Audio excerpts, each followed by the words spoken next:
Hey, so for those that are watching that don't know, I've made 4 videos now in the last few days talking about practicing and different ways of thinking about it, different ways of approaching it. And I did 3 different videos that featured specific aspects of practicing. And then yesterday I did a summation of all the main points that I made in those previous videos. And I condensed it down to 10 bullet points. But somehow I made a big goof and skipped over one of the areas. So it ended up being my top 9 best tips for practicing. The title is 10 Best Tips for Practicing. So sorry for those that watched that, and I apologize for screwing that up. But the nice thing about that is it got me to want to make this video to highlight the area and get into it even more in depth, which is the differences between compositional playing and improvisational playing. So I'm going to get into it here. I have a bunch of notes that I'm going to refer to, and it's going to be pretty relaxed here. I'm not going to do it like I did in yesterday's video, kind of just do it quickly here. I'm just going to discuss the topic and share my thoughts about this because I think it's really fascinating and interesting as a musician and artist. And so because I don't really know who I'm talking to, I don't really get many comments. And YouTube shows that about 80, at least 80% of the people that watch my videos aren't subscribed. So, yeah, it'd be nice to know who I'm speaking to. I don't know if I'm speaking to musicians or guitar players or non-musicians that are just interested in music. And so some of the stuff I talk about, people can't relate to, or, so let me know who you are. If you're watching these videos on any kind of regular basis, let me know in the comments who you are, what you do as a musician, or if this is just something you're interested in. And yeah, just be nice to know who I'm speaking to. That's all.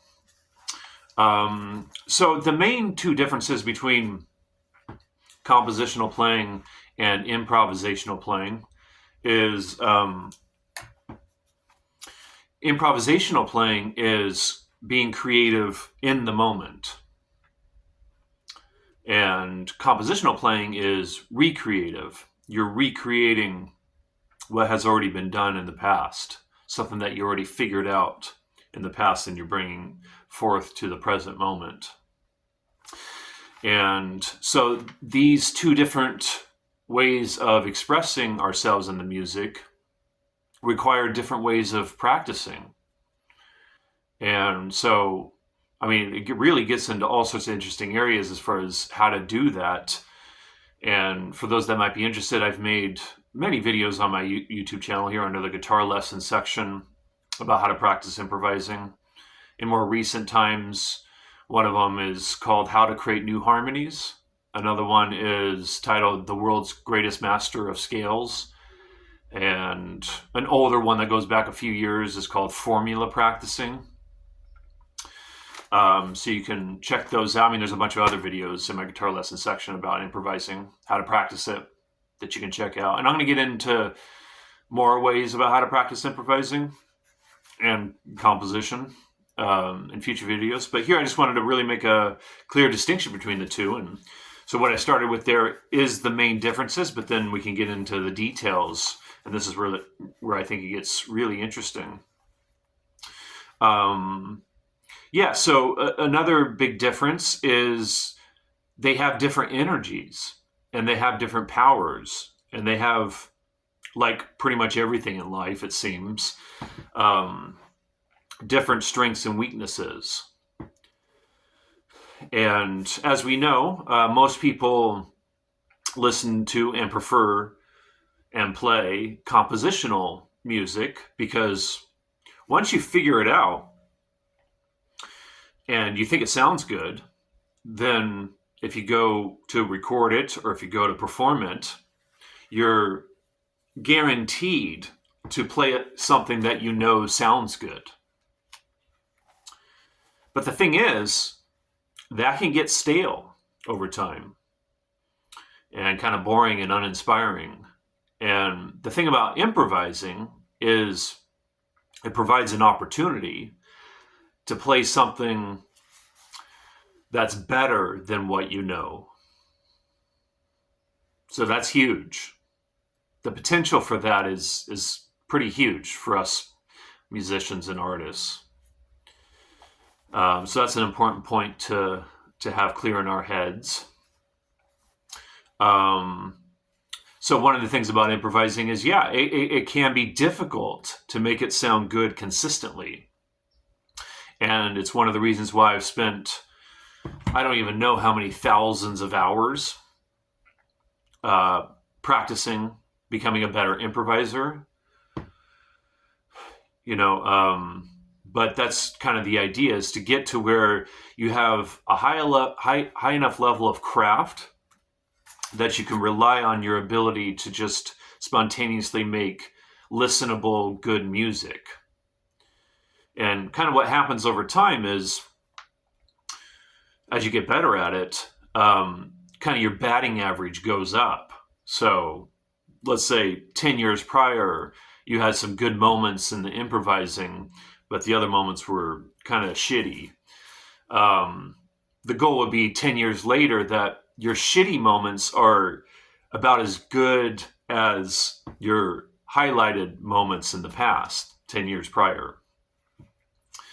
And then so you just kind of keep going up and up. And one thing I've noticed with myself is I'm getting to a place now where I feel, when I listen back to my improvising, I'm able to do it on a consistent level that I'm personally, I'm not saying everybody else has to hear it this way. Some people might think what I'm playing doesn't sound good, but from my vantage point, everything the things I've heard as of late of me improvising, I'm pretty happy with. I mean, they could be better, of course. I mean, nobody masters anything in music, and I'm constantly refining these things. But, my batting average has just gone up from just years and years and years and thousands of hours of practicing it, performing it, recording it. One of my records that I did 15 years ago, someone left a very nice comment under one of my videos saying he listened to my album Rehearsals, and he said it was very impressive, which of course was meaningful to me to hear that. But about 90% of that record is me and a drummer improvising. And I was around that time practicing, 7-8 hours a day on top of teaching and rehearsing with this drummer and recording. And I went to New York and studied with some heavy musicians, and it was a very intense period in my life. So I released that record called Rehearsals, which is pretty much all improvising. And I feel like now I can make a much better record if I were to just do a record of me improvising than I could back then. So that's the cool thing about exploring improvising is, practicing it, is we can get better at it. We can get better at spontaneously generating music.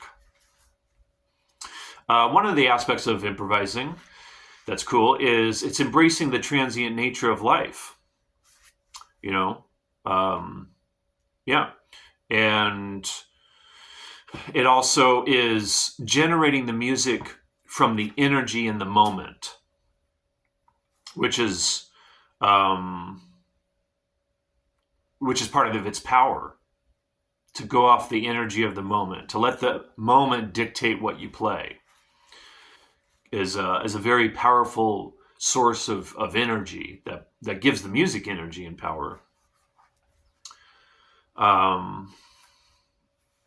So it can be risky, and in musical artistic sense, dangerous, painful at times, very vulnerable. But that's part of its beauty. It's very human to improvise, And so one of the big differences between improvising and composition, improvising and composing, or playing compositionally and improvisationally, is improvisation doesn't include licks or language or vocabulary or chord shapes. So you really have to define these things very clearly. What is the actual difference between improvising and composing? Because if you're playing licks and patterns and vocabulary and language, I don't think that's improvising. You could use that stuff in a way where you mix it up in an improvisational way, but the ideas themselves aren't improvisational. Let's see. Yeah, so most people, when they solo, or I shouldn't put that in quotations, when they improvise, a lot of times they're relying on licks, vocabulary, hand stuff, chord shapes. And there was a period where I didn't allow myself to use any of that stuff in my improvising. I mean, on this guitar, I don't allow myself any, for the most part, allow myself to use any kind of compositional stuff when I'm specifically improvising. And when I improvise, I'm improvising, if it was a performance situation, I'm improvising within the context of one of my tunes. So there's compositional material. And again, I've said this in another video, I like both. I like compositional playing and improvisational playing. Yeah, I think they're, like I said at the outset, they have their own strengths and weaknesses and their own different kinds of energy and powers. Let's see. Yeah, one of the things about playing compositionally to make it sound good is you have to inject it with the energy of excitement, that you're excited to play this idea again, to fuse that idea that at this point is probably stale for us with, inject it with life so that people are also excited to listen to it, And that's one of the challenges of being, for instance, a great classical performer, is playing the piece with all the technique and craft and everything, and years and years and years of hard work, but approaching it as if for the first time, and you're playing it with that kind of excitement. That's how you deliver a great performance when it comes to playing compositionally. And that ends up being the best performances. Where they're technically accurate and everything, but it's got that inspiration in there, that energy in there of excitement. And yeah, so we have to work on that in our practicing when we're playing compositionally. Yeah, like I said, compositional playing can become stale and boring. I personally don't know how musicians do it. Like, for instance, the guys in the Rolling Stones. They're playing, I don't know what they're doing currently, but, they're playing a lot of the same stuff that they did, what would it be, 50 years ago? I don't know how they do it. I would just be bored out of my mind. Of course, having sold out stadiums and making all that money and all that stuff, I'm sure helps. But just artistically, I think I would be pretty bored. Like, I don't play any of the tunes I composed 20 years ago, yeah, so it can prevent growth, playing compositionally.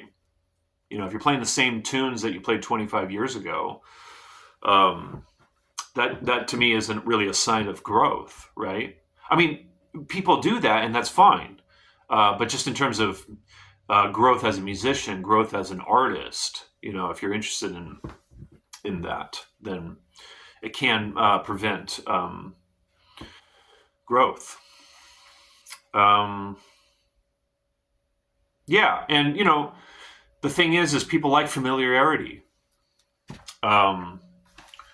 We kind of have nostalgia for the past, and so I understand the pull that people have to play compositionally. And to some degree I do that, for myself, especially with the classical stuff, But there's so many other thoughts to get into here, but I'll leave it with that. Otherwise, this video is going to be way too long. And I'll talk about this subject some more, but there's some of the features of both areas and the differences between the two. And I think it's really a fascinating, interesting realm to get into as far as making a clear distinction between the two and how we approach those two as practitioners and as artists, musicians, performers. Yeah. All right, I'll leave it with that.